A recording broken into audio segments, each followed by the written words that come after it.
నమస్కారం. నా పేరు డాక్టర్ పురు ధవన్ మరియు ఈ వీడియోలో మనం డ్రూలింగ్ గురించి మాట్లాడబోతున్నాం. ఎప్పుడు ఒక రోగి అడ్వాన్స్ స్టేజ్‌కు చేరుకుంటాడు. కొంతమంది రోగులలో డ్రూలింగ్ సమస్యను మనం గమనించవచ్చు. డ్రూలింగ్‌ను అర్థం చేసుకోవడానికి ప్రయత్నిద్దాం. డ్రూలింగ్ అనేది ఒక పరిస్థితి. ఇక్కడ నోటి లోపల లాలాజలం ఉత్పత్తి అవుతుంది. అది లోపల నుండి బయటకు వస్తుంది. రోగి లాలాజలాన్ని మింగలేకపోతున్నాడు. అది కిందకు వెళ్ళలేకపోతుంది. దాని కారణంగా ఎప్పుడూ మీ మూలల నుండి టపకటపకలాడుతూ ఉంటుంది. రోగి తనతో పాటు ఒక గుడ్డను తీసుకుని తన నోరు తుడుచుకుంటూ ఉంటాడు. ఇప్పుడు ఈ సమస్య పరిష్కరించదగనది, కానీ దానికి ముందు మనం చేయాల్సిన పని ఉంది. అది పరీక్షించడమే. పేసింగ్ చేయడం. పరిస్థితి ఎంత దారుణంగా ఉంది కాబట్టి మీరు ఒక చిన్న పని చేయాలి. మీరు ఒక నీటి సీసా తీసుకోవాలి. ఈ నీటిని రోగికి ఇవ్వాలి. కప్పులో, గ్లాసులో మీరు రోగికి చెప్పాలి.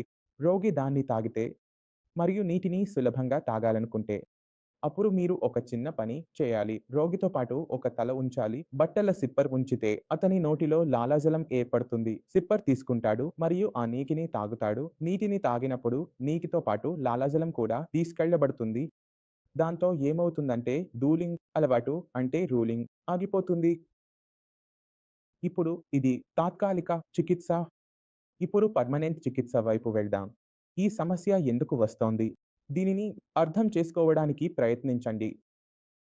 మెదడులో నష్టం జరిగినప్పుడు మెదడు కణాలు పాకలో డ్యామేజ్ అవ్వడం ప్రారంభమవుతుంది. అప్పుడు మన మెదడు కార్యకలాపాలు నెమ్మదించిపోతాయి.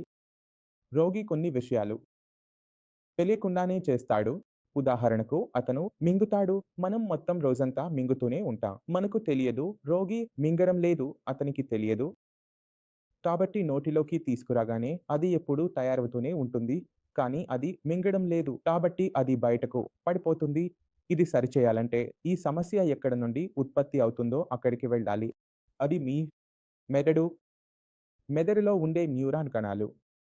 అవి నష్టపోతున్నాయంటే ఏ కారణం వల్లైనా, నిద్ర రాకపోవడం వల్ల, ఒత్తిడి మందులు తీసుకోవడం వల్ల, లేదా ఏదైనా మందు వల్ల. ఏ కారణం వల్లనైనా అవి నష్టపోతే మనం వాటిని మరమ్మతు చేయలేము. ఏది వాటిని మరమ్మతు చేయలేను. కానీ మనం వాటికి కంపనాన్ని సెట్ చేయవచ్చు. న్యూరోప్లాసిట్ ఇలా. ఇది ఇప్పుడు న్యూరోప్లాస్టిసిటీ. ఇది మీకు మొదటిసారి నా నోట వినడం లేదా మొదటిసారి వినడం కావచ్చు. దీనిని ఇప్పుడు నిర్వచించడానికి ప్రయత్నిస్తాను. న్యూరోప్లాస్టిసిటీ అంటే ఏమిటో అర్థం చేసుకోవడానికి ప్రయత్నిస్తాను. మీకు మీ చిన్ననాటి జ్ఞాపకాలు తప్పకుండా ఉంటాయి.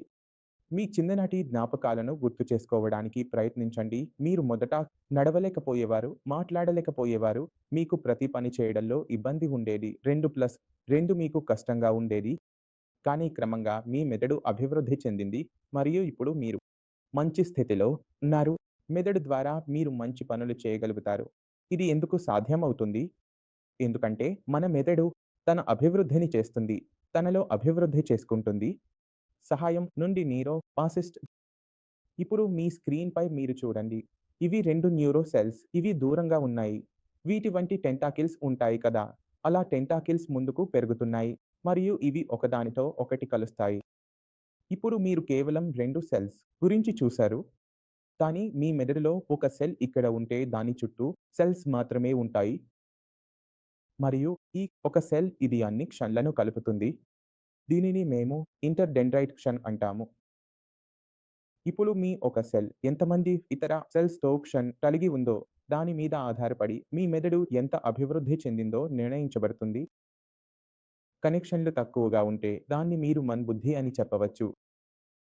కనెక్షన్లు ఎక్కువగా ఉంటే దాన్ని మీరు ఆసన్ అని చెప్పవచ్చు. కాబట్టి ఈ వీటిని మనం పెంచుకోవాలి. ఎందుకంటే మెదడులో నష్టం జరిగిపోయింది. మరణించిన సెల్స్ తిరిగి జీవించవు. కానీ మనం ఈ షన్లను పెంచితే ఫలితాలు వస్తాయి. చాలా ఆకర్షణీయమైన ఫలితాలు మనకు లభిస్తాయి. పార్కిన్సన్ సమస్య ఆగిపోతుంది. ఎందుకంటే పార్కిన్సన్‌లో ఏమి జరుగుతోంది అంటే ఏదో ఒకటి మీ మెదడుకు నష్టం కలిగిస్తోంది. దానిని కూడా మనం సరిచేయాలి. ఉదాహరణకు మీరు రాత్రంతా నిద్రపోవడం లేదు. మీరు రాత్రి కేవలం 2 గంటలు మాత్రమే నిద్రపోతే మనం నిద్రను సరిచేయాలి. మీరు గురువు గురించి ఎక్కువగా ఆలోచిస్తే, ప్రతిసారి ఆలోచిస్తూ ఉంటే, నా దగ్గర ఇది జరిగింది, నా దగ్గర అది జరిగింది అని దానిని సరిచేయాలి.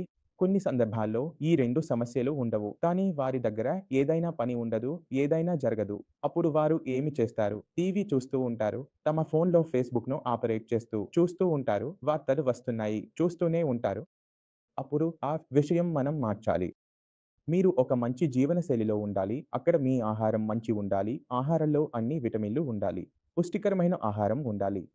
మీకు ఒక మంచి రొటీన్ ఉండాలి. అందులో మీ మెదడు నిమగ్నం కావాలి. ఉదయం నడకకు వెళ్లి, తిరిగి వచ్చి మీ అల్పాహారం చేయాలి. తర్వాత కొంచెం వార్తలు చూడాలి.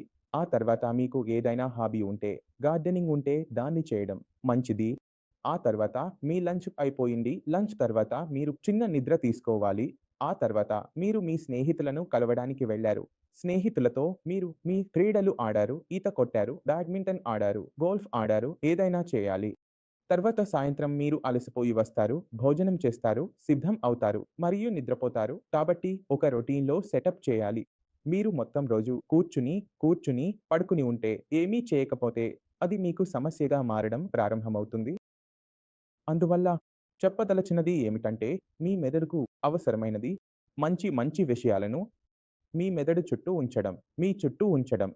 తద్వారా మీ మెదడుకు మరింత నష్టం జరగకుండా ఉండటానికి, పాకిస్తాన్ రోగిని నయం చేయడానికి మేము ఈ అన్ని విషయాలు చేయాలి. కాబట్టి ఈ వీడియో ద్వారా మీరు 2 ముఖ్యమైన విషయాలు నేర్చుకున్నారని నేను ఆశిస్తున్నాను. అంటే మేము డ్రూలింగ్‌ను తాత్కాలికంగా ఎలా నియంత్రించగలమో మరియు డ్రూలింగ్ సమస్యను శాశ్వతంగా పరిష్కరించాలంటే మేము మెదడుపై పని చేయాలి మరియు మెదడుపై కూడా న్యూరల్ పాసిటీ సహాయంతో పని చేయాలి. తద్వారా మాకు చాలా మంచి ఫలితాలు లభిస్తాయి. కానీ నేను తెలుసుకోవడానికి ముందు మీరు ఒక పాకిస్తాన్ రోగిని తప్పక కలవాలి. తద్వారా మీకు కొంచెం ప్రేరణ లభిస్తుంది. మీరు పార్కిన్సన్ ముందు తల వంచకూడదు. మీరు పార్కిన్సన్‌ను ఓడించవచ్చు.